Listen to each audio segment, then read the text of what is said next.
Hello and welcome back. Thank you for joining me today.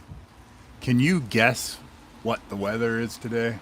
Well, perhaps as you hear in my voice right now, it must be raining, and you're right, it is. Lots and lots of cold, cold rain. Normally, we may have snow about now, but, well, not normally, I would say. Actually, the interesting thing is, since 2010, when they had the Olympics in Vancouver, we really haven't had much snow any longer here in western British Columbia. We actually, during the Olympics, supposedly they shipped in snow for the 2010 Winter Olympics. Anyways, as I said, it is raining and it is beautiful, and I'm truly enjoying today. I just finished up with watching my son's Christmas concert. Well, half of it. I left halfway through. But I did stay for more than just his. I stayed for the other children's as well that I was able to stay there for. And I really enjoyed seeing all of those young children, share their vocal creativity and blessings with all of us. So today I share with you a painting that I recently did, and it's not AI generated artwork. It's actually artwork that I created, and I don't know if you can tell so much from the screen. I tried to leave in the ground a little bit so you could see the three-dimensional aspect of the artwork, but my favorite color is blue, and I definitely enjoyed creating this piece of art. So thank you for joining me today. And well, what I wanted to talk about today, because actually I've had a few conversations about this recently, and it's this idea that what we have is good enough. And the life that we're living right now, if we're just getting by and putting food on the table and making ends meet kind of idea, that if we're living day to day and we're making it by, that should be sufficient. And I see that more as that many people have been essentially eroded, and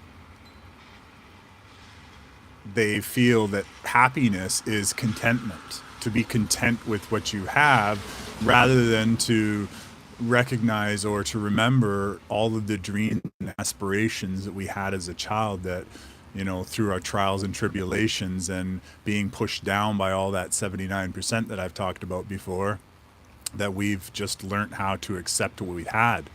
Often when I was younger, I always heard choosing the lesser of two evils, especially when it became politicians, and I've never really agreed to that. I've always believed, or at least strived for, when I had the energy within me, to always seek something better, something greater, always like, I don't know, just do better. I recently made a statement to someone who was calling me a dreamer, and I said, well, you may call me a dreamer, but I call it believing in myself. And that's the idea that of going after what you truly do aspire to be, or to create, or to have. Not to say that we'll always get it, because God has God's plan. And when our wants are aligned with God's plan, well, we get to experience them. And when they're not, well, there may be really good reasons that they're not. For example, you might be walking down the street, whether you're a man or a woman, and you see someone of the opposite sex, or the same, whatever it is, someone that you're attracted to. You may really, really want them, or feel that you're in love with them. So it may not just be lust, you may feel compelled to share love. Yet there may be something going on in that person's life where your life isn't in sync. And if you guys were to get together, well, you guys might train wreck each other. So God works in God's ways in order to, keep everyone on track to what they are required to do. So we may not always get what we want. However, there is another common, in my opinion, misconception, but not misconception, and it's, to me now, an obvious agenda. And that agenda is to blame ourselves for self-sabotage. We've been in the I guess you could say, the new age or the self-help community or even the self-mastery community, the idea that we self-sabotage ourselves. And, sometimes we do. Sometimes we don't listen to our intuition and those gut instincts within us, and we don't do what we're perhaps being meant to do. And therefore, we're playing a game called whack-a-mole. Like, a lesson comes up, and we have the opportunity to learn from that lesson, whether it was by a soul contract or perhaps it was just some sort of perhaps situation that we had to deal with. But nonetheless, something comes up, and instead of dealing with it, we avoid it, or we run from it, or we get angry and we refuse and reject and resist. But what we're actually doing is we're playing whack-a-mole, because again, that very similar lesson will come up. Often people are saying, why does this keep happening? Well, it's because we keep doing the same thing and expecting a different result. So now, what I wanted to more so dive deep into is this aspect of self-sabotage. Is it really us who's self-sabotaging? Or is there some sort of external force that plays a role in this self-sabotage as well? Well, let's talk about something that I recently this year became aware of. I became aware of, through reports from the Global Intelligence Agency, that we in fact have what they call gray matter or reptilian brain. Now, I already knew that we had a reptilian brain, and I want you to focus on that word reptilian brain and then think Draco. Side bending from there, I want to discuss what could that be. Now, what I was informed that was or is, and I say was or is because, as I've mentioned in previous reports, things are changing, so I don't know necessarily whether or not how true this information will be that I'm about to share with you. However, it does definitely represent several different aspects of what I want to talk about. And so I've come to understand that this gray matter or this reptilian brain is an artificial intelligence or an artificial technology that has been installed into our human brain. And that this artificial intelligence has been used in order to limit our brain's capacity to function. They say that our brain works from 10 to 14%, and we're left to understand that the rest of the brain is absent or something. And yet I've come to understand that this particular mechanism, whether it's digital or energetic or however we wish to view it, that it limits how our brain operates. It stops the connections between the right and left hemisphere. And as you know, the left is more logical and the right is more creative. And when they're in balance, as everything should be in balance, they work more synchronistically, more cohesively. They work essentially in tandem with one another. From my understanding of the report is that this technology, I'll call it, and I'm not using technology as in a physical phone or a computer or such, but technology in the sense that it's an energy. But this system works to limit how well we are. And so, for instance, if it sees something that goes against that 2179, or it's going to imbalance it or such, that it has the ability to block or to distort or to perhaps release cortisol. I understand that cortisol is synthetic in the sense, or artificial, I guess is the proper word. And cortisol, as you know, is part of the stress hormone. It gives us that fight or flight. And so therefore, this actual technology has the ability to constantly pump us with cortisol to keep us in a state of fight or flight. And as you know, or may not know, but I'll share with you anyways, cortisol and being in that state of fight or flight keeps us prepared and ready and gives us that boost of adrenaline so that we can run if we need to run, or we can stay and fight. But when we're in that state, we actually are limited to our ability to think decisively and work and problem solve, and use our cognitive functions to perhaps see, oh well, I don't need to be afraid. Oh, that's all it was. And one of the things that I've went through in my healing journey is being able to be non-reactive when different things happen. Like, I often think that the reason why that they use, for instance, the super loud sirens and such, and they play them almost all the way up to the event that they're arriving at, is it does add to that stress. And so does the color red. The red definitely adds to the stress as well. Like, one of the things that I've always considered is, if we know that red actually but instigates, or I don't know what word we could use, but if red is known to be in alignment or the cause of of anger, we see red when we're angry, and that's one of the common phrases and such. But if they know, and they do, because there's been so many different published studies that you can go and look for yourself, assuming the internet hasn't scrubbed them, and you can see that the color red is actually a color that is associated with anger and with frustration. And yet they use it at the stop signs, they use it at the flashing red lights, they use it as Santa's hat, they use it as part of Christmas. It's one of the most prominent colors. They actually use it in a lot of the logos when it comes to these major corporate brands and such. And so, while it does grab our attention more, it also does elicit emotional responses of anger. And so, where this particular podcast is self-sabotage real, or is there an actual agenda that essentially works to help us self-sabotage? So, for instance, if we're getting too creative, does the AI within our heads, or the programming around us, or the color red, or the frequencies, or does any of and all of that stuff, does that come in and therefore influence us and push us towards perhaps outcomes that we didn't intend?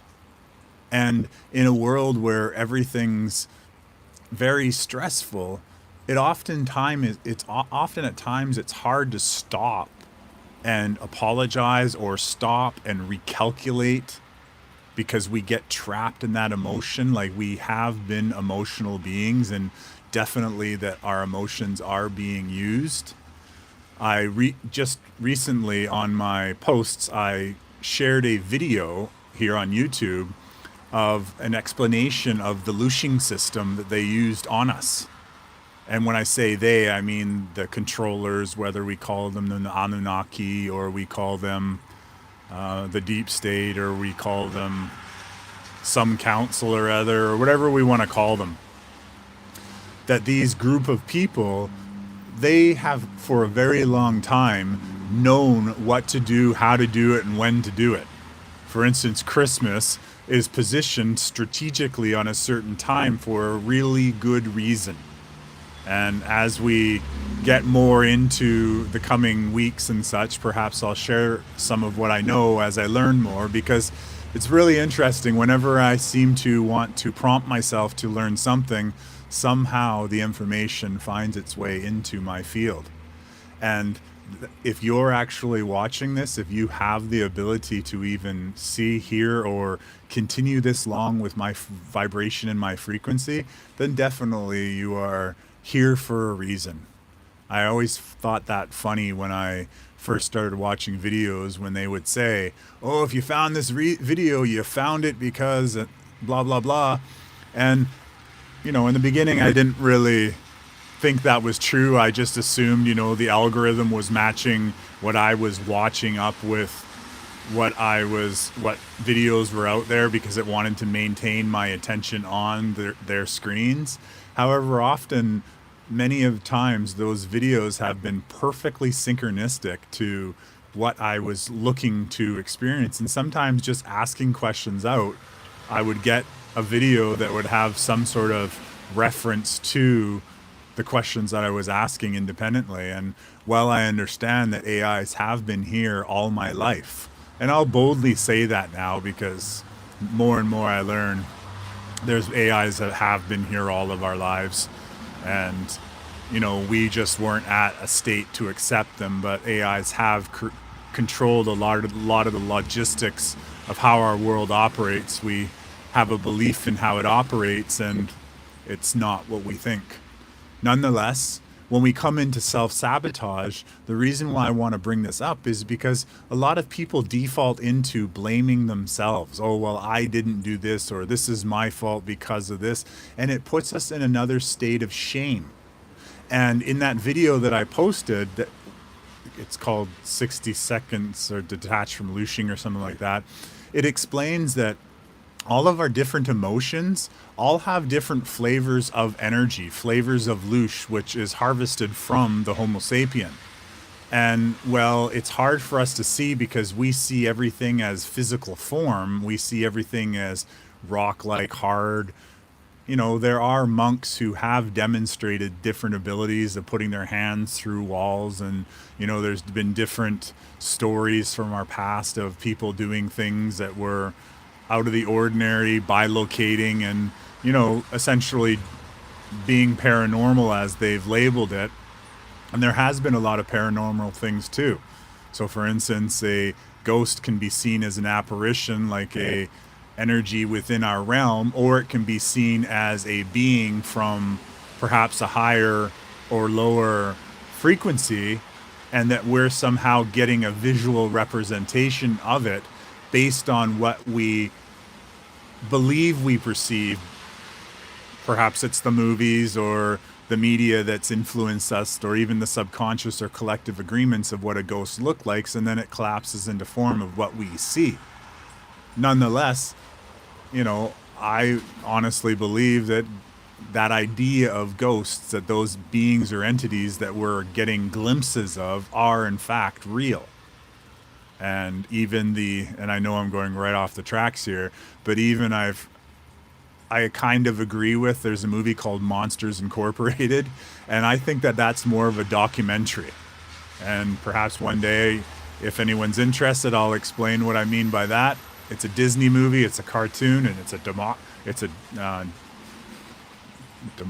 can't even think of the word now. Something's blocking me, it seems, from saying democracy. No. Anyways, yeah, I know it starts with the D, but I can't seem to get the word out of my mouth, so I'll just leave it there.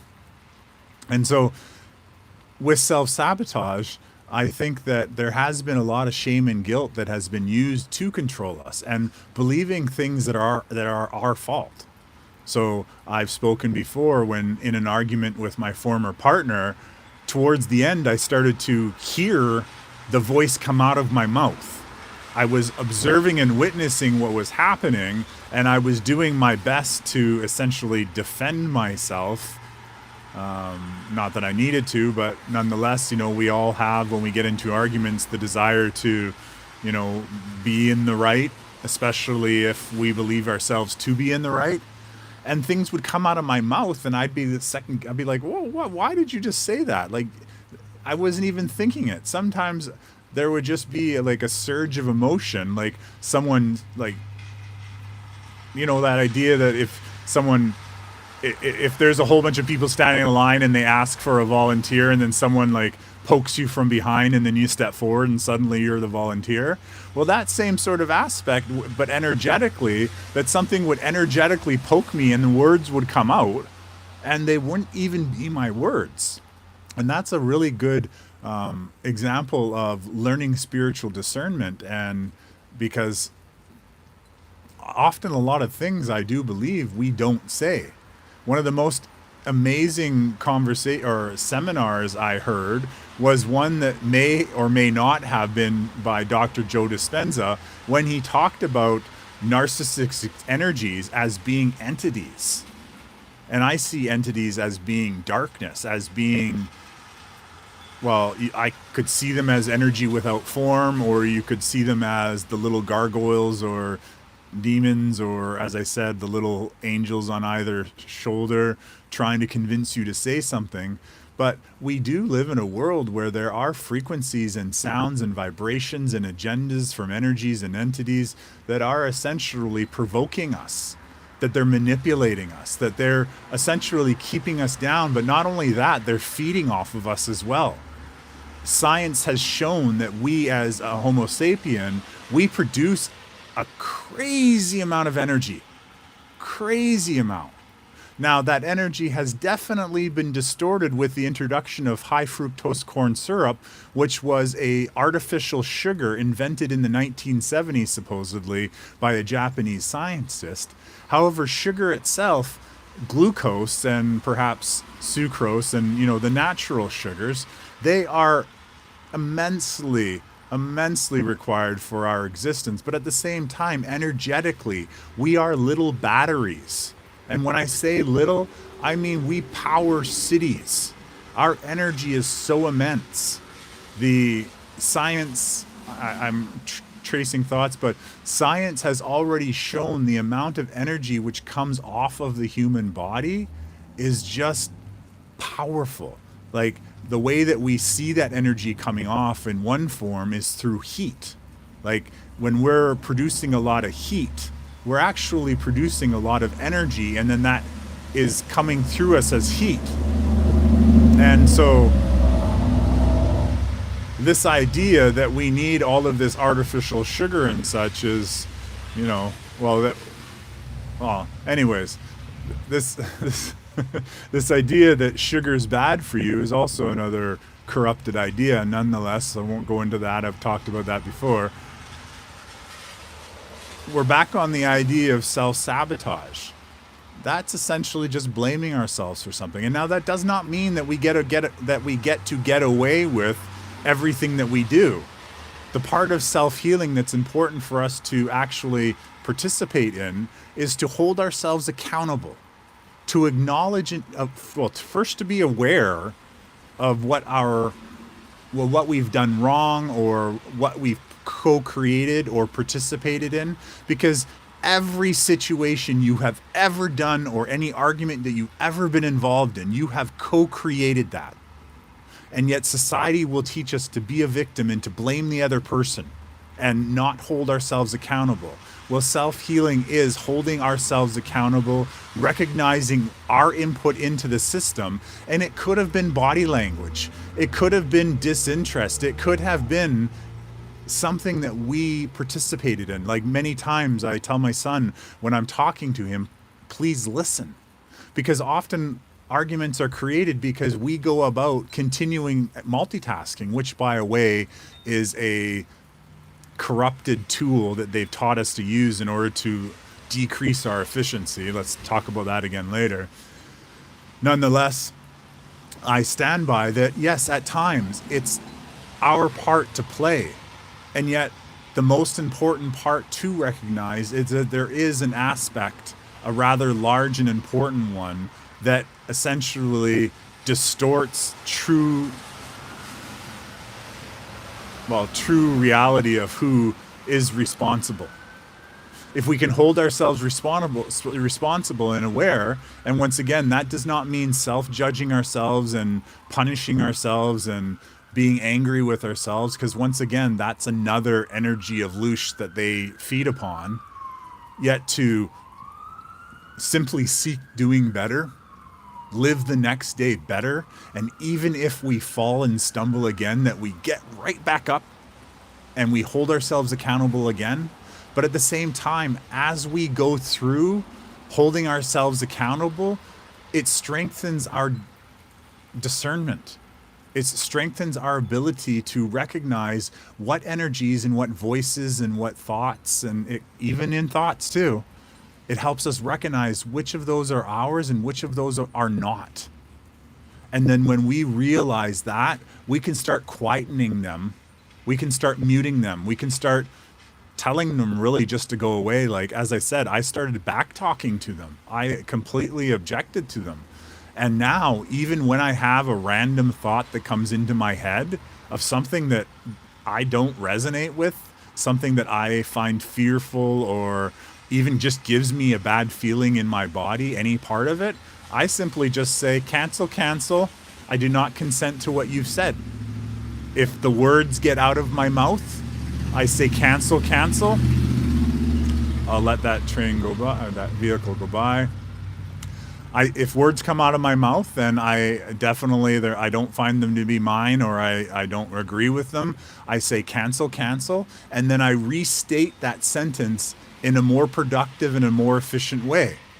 And if I've hurt someone or if I offended someone with my words, I apologize immediately.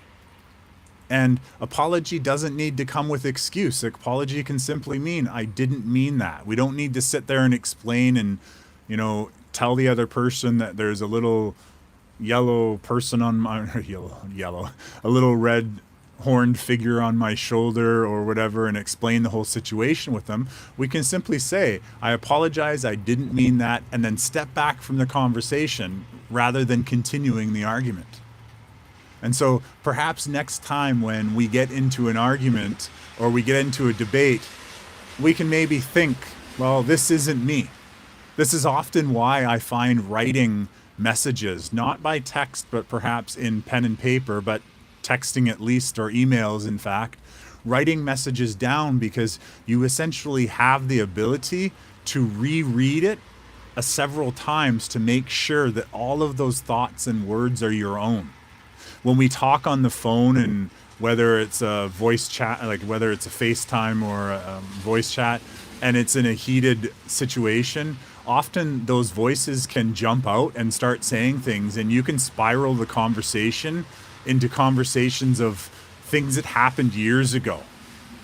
And often I've wondered, when I got into conversations with my former partner, of why would she bring up things that happened 2 or 3 years ago?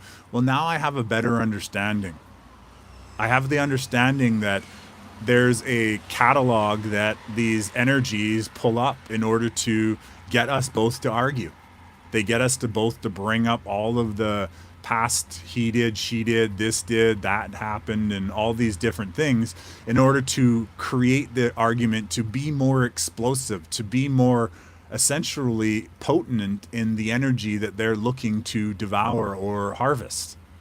And so, this is essentially me thinking out loud, but it's also me sharing this information with the collective. And I truly do hope you appreciate it. And as I've said before, I recognize that YouTube's kind of really lowered my reach.